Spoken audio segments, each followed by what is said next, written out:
کہ اللہ تبارک و تعالیٰ عز و جل نے دنیا کے اندر ہر شے کے اندر کوئی نہ کوئی اثر ضرور رکھا ہے، اس کی تاثیر ضرور ہے۔ مثال کے طور پہ ہم گھر پہ بات ہوتی ہے جی آج کیا پکے گا، گوشت پکا لیں، سبزی پکا لیں، دال پکا لیں، مچھلی پکا لیں۔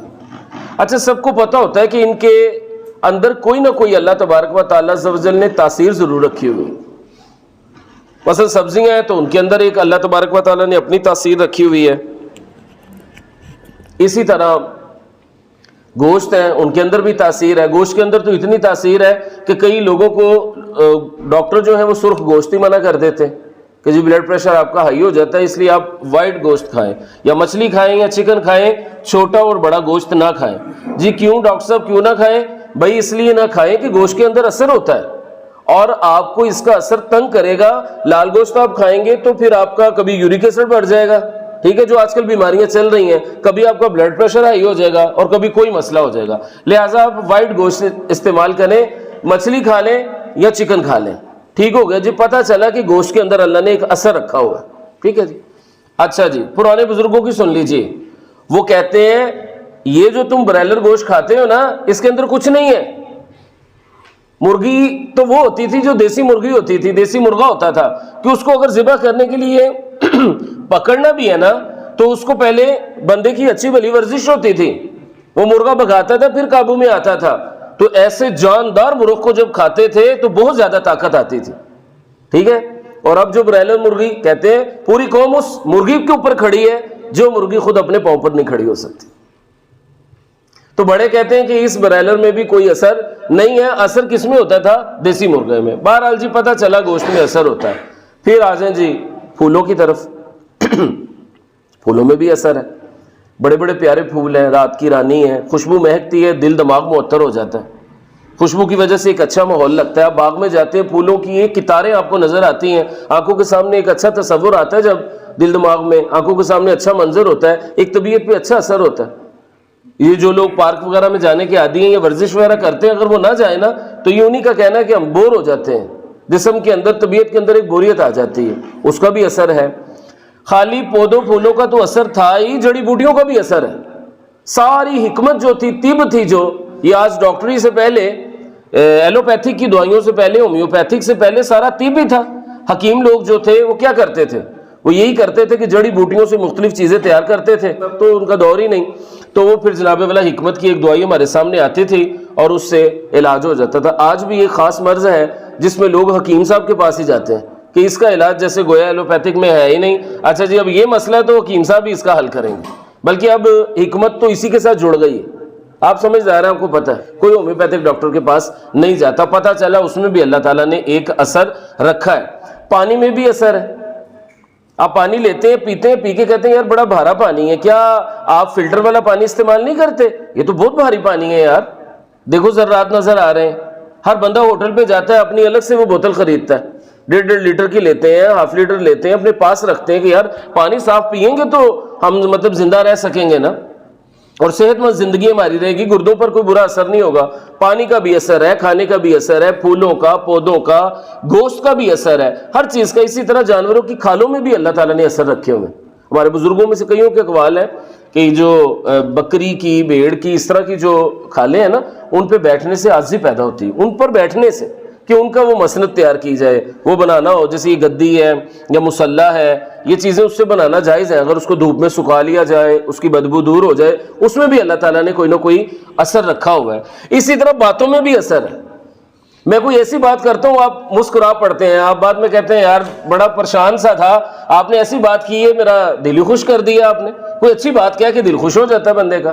اچھا کوئی ایسی بھی ہوتی ہے بات، بندہ اچھا بھلا خوش ہوتا ہے، وہ کہتے ہیں یار اس نے ایسی جلی بات کی، میرا تن بدن جس نے جلا کے رکھ دی ہے، موڈ ہی سارا خراب کر دیا، یار اس بندے نے بات ہی ایسی کر دی ہے، میں تو اچھا بھلا گھر سے آیا تھا۔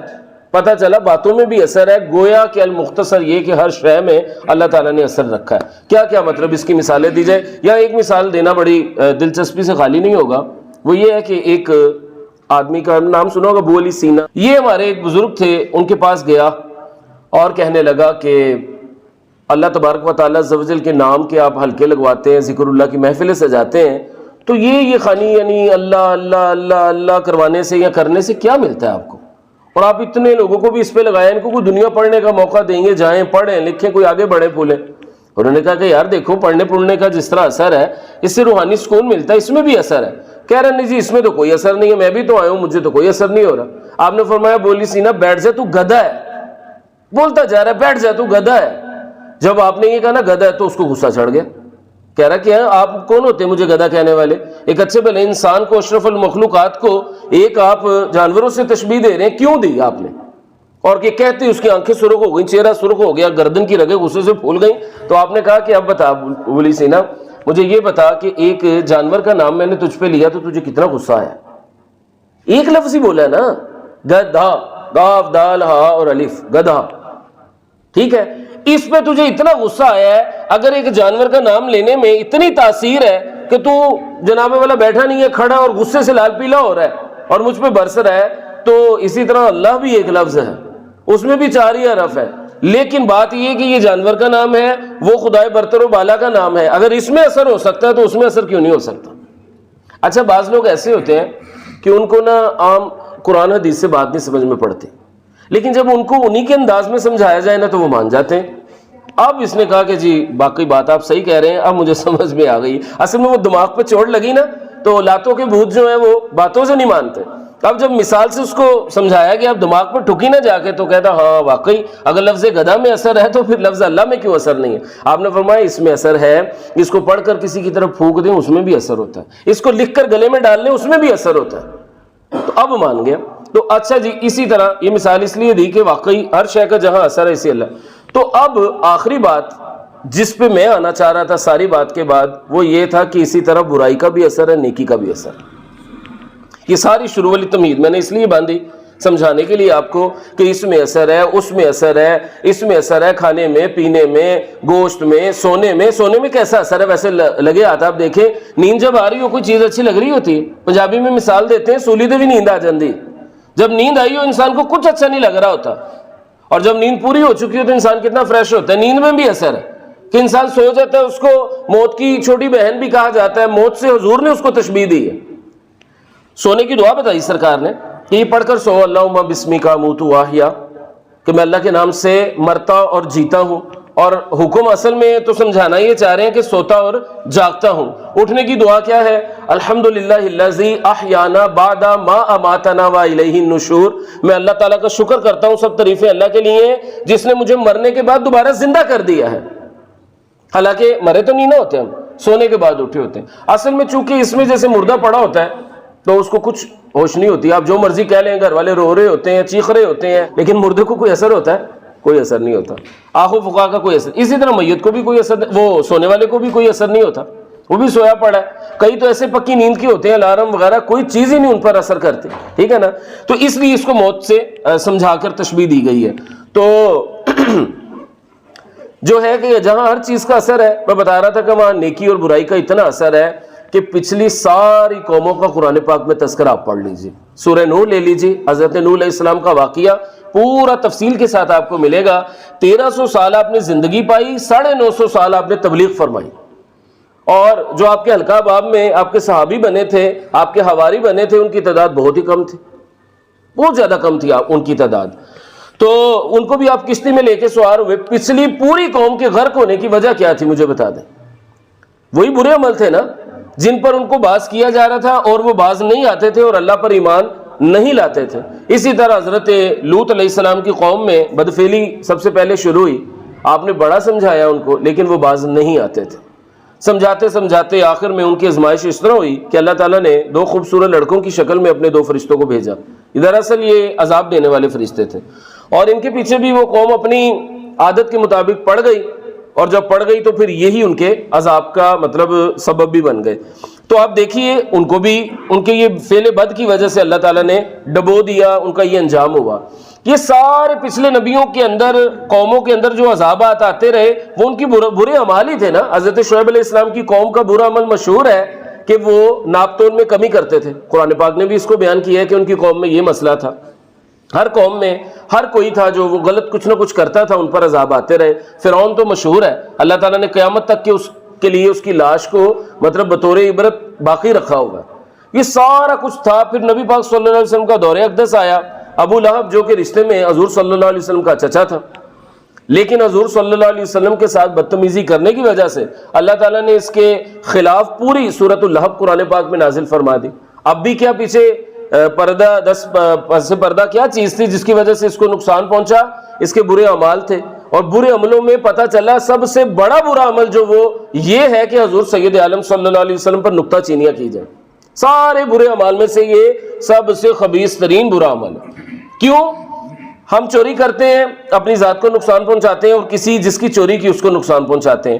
غیبت کرتے ہیں، اپنے آپ کو نقصان پہنچاتے ہیں، دوسرے کسی انسان کو نقصان پہنچاتے ہیں۔ اس کے علاوہ کئی ایسے گناہ ہیں جو صرف اپنی ذات تک ہم نقصان پہنچاتے ہیں، جیسے زنا ہے اور بھی کئی گناہ ہیں۔ لیکن یہ ایک ایسا گنونا گناہ ہے حضور صلی اللہ علیہ وسلم پر کلام کرنا، بولنا، کہ اس کی مطلب کیا اس کی برائی بیان کی جائے کہ یہ اللہ کے محبوب جس نے کل کائنات کو تخلیق کیا، پھر اپنے محبوب کو ورفعنا لک ذکرک کا تاج پہنایا کہ آپ کا ذکر اب اونچا ہی ہوتا رہے گا، بلند ہی ہوتا رہے گا، اور وَلَسَوْفَ يُعْطِيكَ رَبُّكَ فَتَرْضَىٰ کا ان کو مجدہ اور خوشخبری سنائی کہ ان قریب آپ کو آپ کا رب راضی کر دے گا۔ یہ بندہ ڈائریکٹ ان کی ذات پر حملہ کر رہا ہے۔ تو یہ سب سے گناہ تھا۔ اور تبت یدا ابی لہب وتب، ہم نے ابو لہب کے دونوں ہاتھ تباہ کر دیے۔ کیوں کیے تباہ؟ کبھی قرآن کھولیں پڑھیں، اللہ تعالیٰ آپ کو وقت دے، ترجمے کے ساتھ پڑھیں، سادہ حاشیہ لکھا ہوتا ہے، نیچے تفسیر ہوتی ہے، پڑھیں۔ اس نے جب کوہ صفا کی پہاڑی پر نبی پاک صلی اللہ علیہ وسلم نے کھڑے ہو کر یہ ارشاد فرمایا تھا کہ اگر میں کہوں اس پہاڑی کے پیچھے سے ایک ابھی لشکر تم پر حملہ آور ہونے والا ہے تو کیا تم مان لو گے؟ سب نے یک زبان ہو کے کہا کہ آپ جھوٹ نہیں بولتے، ہم مان لیں گے۔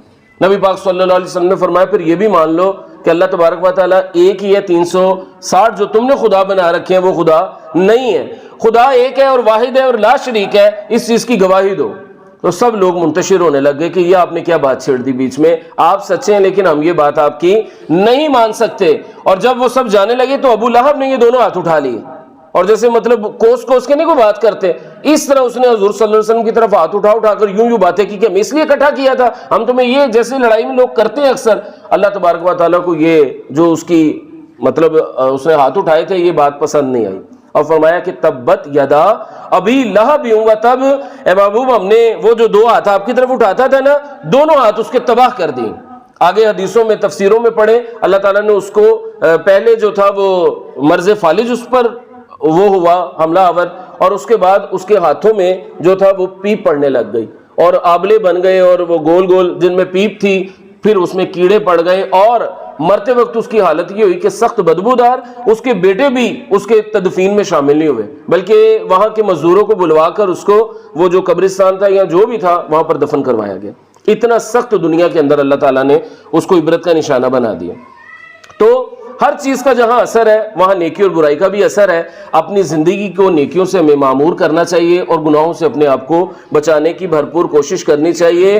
قرآن پاک بھی اس کی طرف اشارہ دیتا ہوا فرماتا ہے کہ میں اکثر سناتا ہوں، مجھے بڑی پسند آئے تھے کیونکہ اس میں ذرہ برابر کا جو لفظ ہے نا یہ بڑا پیارا ہے۔ وَمَن يَعْمَلْ مِثْقَالَ ذَرَّةٍ خَيْرًا يَرَهُ، یعنی اس سے بڑھ کر اللہ تعالیٰ کیا کھول کر بیان کرے؟ فرماتا ہے کہ میں ذرہ برابر جو نیکی کی گئی ہوگی نا خیرًا یرا، وہ بھی قیامت والے دن تمہاری آنکھوں کے سامنے کر دوں گا۔ کوئی یہ نہ کہے کہ یار جو تھا وہ بھی میں نے نیک کام کیا تھا وہ تو سامنے آیا نہیں۔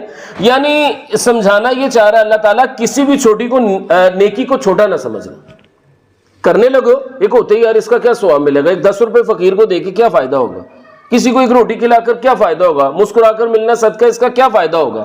فرمایا وَمَن يَعْمَلْ مِثْقَالَ ذَرَّةٍ خَيْرًا يَرَهُ، ہم ذرہ برابر جو نیکی ہوگی وہ بھی آنکھوں کے سامنے کر دیں گے۔ اور وَمَن يَعْمَلْ مِثْقَالَ ذَرَّةٍ شَرًّا يَرَهُ، اگر کوئی برا کام ہوگا ذرہ برابر بھی کیوں نہ ہو وہ بھی تمہاری آنکھوں کے سامنے لایا جائے گا۔ ثُمَّ لَتُسْأَلُنَّ يَوْمَئِذٍ عَنِ النَّعِيمِ، ہر نعمت کے بارے میں تم سے بات چیت ہوگی روز محشر۔ تو اس لیے جہاں میں نے بتایا ہر شے کا اثر ہے وہاں برائی بھی اپنا اثر ضرور چھوڑتی۔ قوموں کی قومیں تباہ ہوئیں، آج بھی دیکھ لیں جو برے کام کرنے والے ہیں ان کو دنیاوی بھی انداز میں آپ دیکھیں گے ان کی طبیعتوں میں سکون نہیں ہے، ان کے گھروں میں سکون نہیں ہے، کاروبار میں برکت نہیں ہے، چہروں پر رونقیں نہیں ہیں، اور جو نیکی کی طرف مائل رہتے ہیں اللہ تبارک و تعالیٰ ان کو وہ نعمت دیتا ہے جو بڑے سے بڑے امیر کو بھی نصیب نہیں ہے آج، اللہ تعالیٰ ان کو قلبی سکون عطا فرما دیتا ہے۔ کتنی بڑی نعمت ہے۔ الا بذکر اللہ تطمئن القلوب، کہ اللہ عز و جل کی یاد ہی میں اللہ تعالیٰ نے دلوں کا چین پوشیدہ رکھا ہوا۔ آپ اس کو فلم میں ڈھونڈ لیں، ڈرامے میں ڈھونڈ لیں، جہاں مرضی تلاش کر لیں، دوستوں کی محفل میں ڈھونڈ لیں، اپنا ٹائم پاس ضرور ہو جائے گا، لیکن دل کو چونکہ اس کی غذا نہیں ملے گی اللہ کا ذکر، تو وہ دھڑکتا ہی رہے گا، بے چین ہی رہے گا۔ جیسے ہی اس منظر سے آپ کی توجہ ہٹے گی تو پھر آپ اپنے دل کو بے چین ہی پائیں گے۔ اگر دل کا سکون چاہتے ہیں تو کس میں پوشیدہ ہے؟ اللہ اور اس کے رسول کی یاد میں پوشیدہ ہے۔